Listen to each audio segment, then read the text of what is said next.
Hello everyone, this is our Smart Warehouse Swarm Robot presentation given by Team 8 based on our Senior Design Lab project.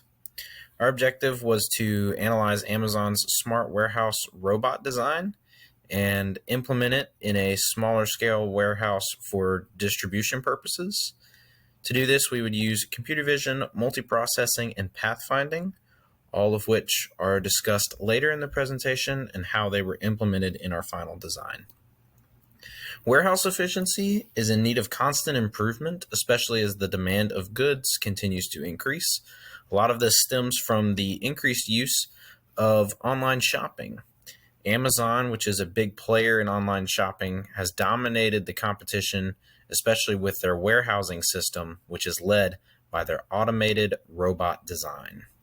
Another problem in warehouses is the risk of human injury, whether it be exhaustion-based injuries or random objects falling and injuring people as they move throughout the warehouse. The COVID-19 pandemic has increased the severity of these issues, whether causing increased fatigue or putting other companies behind as protocols have hindered their ability to move forward. Our model is based off of Amazon's, but put to a smaller scale use.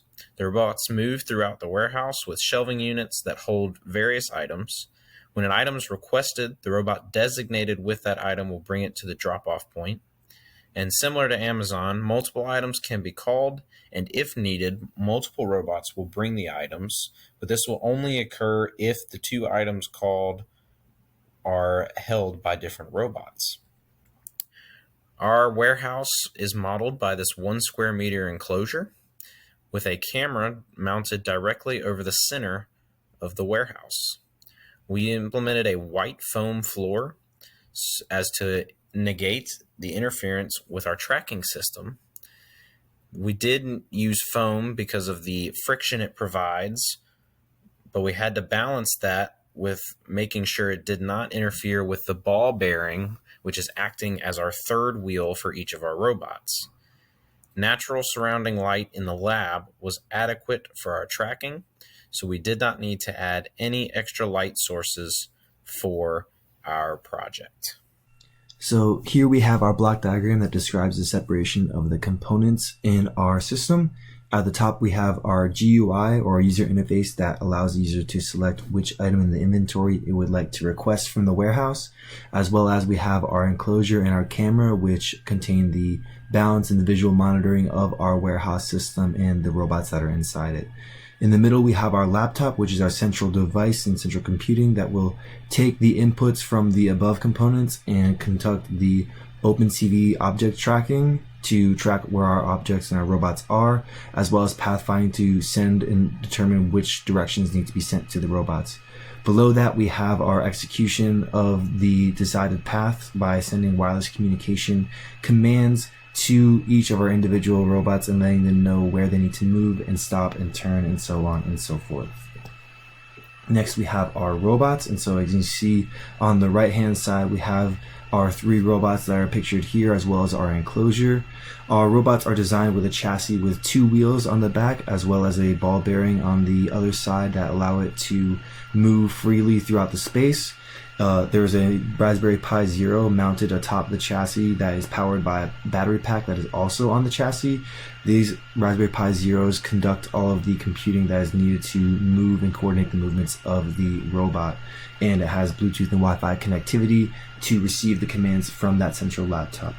Each wheel is combined with a motor that has a CMOS motor driver that allows for it to use differential drive kinematics to move each wheel, as well as turn the robot as required by varying the duty cycle. Next, we have our wireless communication. So we observed and decided between 2 possible avenues for doing a wireless communication. One would be using Bluetooth, which ended up having a lot more overhead in terms of connectivity and setting up that connection between our devices, or using socket programming and TCP/IP to use our Wi-Fi connection to send those commands. So once we knew our IP addresses, we decided to move forward with our Wi-Fi connection for our wireless communication. To transition to the software design of the computer vision and tracking system, I will first start by explaining the flow and organization of the enclosure.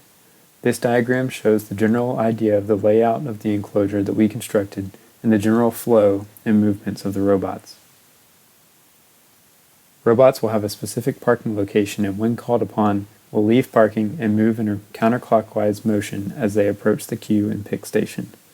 After the requested item is retrieved, they will continue in the rotational pattern back to their designated parking position. Our implementation only utilizes one row of 3 robots. However, this layout was designed for scalability. This implementation could be scaled in both directions horizontally and vertically to accommodate for a warehouse's needs. Now, the computer vision for this project was implemented with OpenCV and Python. The first step done in tracking was to create HSV masked binary images. This was used in identifying the robot's color and was also used for finding contours, both using the colored triangle identifiers on top of each robot. The contours provide coordinates and assist in finding orientation of each robot. Our tracking was successful in finding all 3 robots. We were able to consistently track each robot's color, location, and orientation. Some challenges that we faced with this include finding adequate and consistent lighting for contours and also image cropping with the view of the camera lens. Errors in tracking were more likely to occur when the robots were close to the image frame and enclosure border.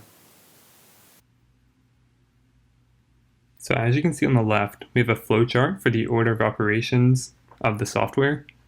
And so when this sequence starts, the user will select an item that happens to be on one of the robots, and this GUI process will determine which robot that item belongs to, and then it'll check if that robot has a clear path to the pick position for that user to take the object. And so if there's a robot between the parking and pick position, it'll just incrementally move to the pick position every time checking if there's a robot in front of it.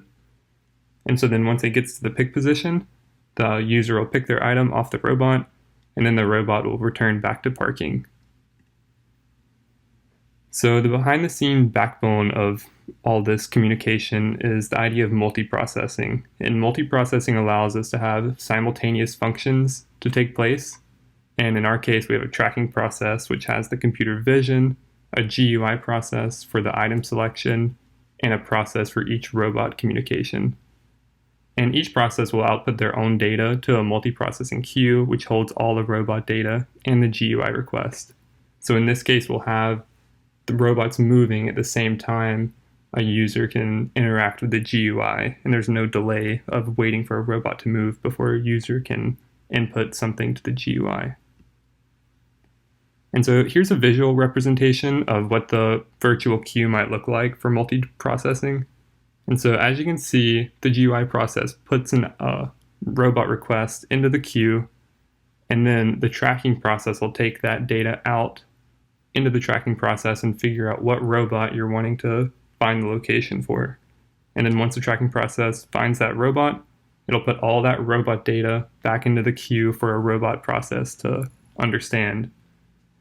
And so then once the robot process gets that data, this is where it'll communicate wirelessly to the robot itself. And yeah, so each time something's added to the queue, it's given a special flag to know which recipient it needs to go to. And that ensures that we won't be sending wrong data to other processes. One of the first challenges we ran into was establishing multiple streams of wireless communication between the laptop and the 3 Raspberry Pi Zeros on the robots. It was difficult to reliably establish and maintain connection with multiple devices via Bluetooth with our laptop running Windows. We did manage to successfully do so. However, we discovered that TCP/IP communication via a Wi-Fi router was both simpler and more robust. The enclosure was constructed early on in the build process to provide a space to test the vision tracking and basic robot movements. The enclosure dimensions were determined before the final robot design and before any testing took place. We learned that a larger enclosure with a higher mounted camera would have made it much easier to give adequate space for the robots to safely move simultaneously. Another challenge was determining the appropriate way to communicate between processes and how to effectively balance the trade-offs between memory, speed, and accuracy in a real-time tracking environment. In order to keep project costs low, our team took advantage of Clemson's free-to-use shared makerspace. The 3D printers were frequently in demand throughout the semester, and it was often difficult to find a free printer. Moving on to the robot movement results. Our vision tracking system was able to determine when it was safe for a robot to move. However, we weren't always able to keep the robots from colliding because of inaccurate movements resulting from our cost-effective motors and CMOS controllers. In similar fashion, the unreliability of the hardware gave us an error of around 15 degrees for a 90-degree turn. And further, there was inconsistency in straight-line movements. Each motor behaved differently, so each motor was tuned with unique PWM duty cycles to improve accuracy, but problems persisted. Finally, some future directions we could take the project if we were to continue. The system we designed for distributing parts in the warehouse is scalable in both the X and Y directions, giving opportunity for many more robots following the same patterns of movement. The current pathfinding system is not capable of detecting objects while the robots are moving, so improvements could be made there. We also did not use two-way communication with the robots. The robots could be equipped with many sensors like ultrasonic sensors, motion sensors, compasses, and so on, to improve the accuracy and safety of the system. Also, the queuing priorities and organization of the system could be changed based on demand or input for more efficient warehouse distribution.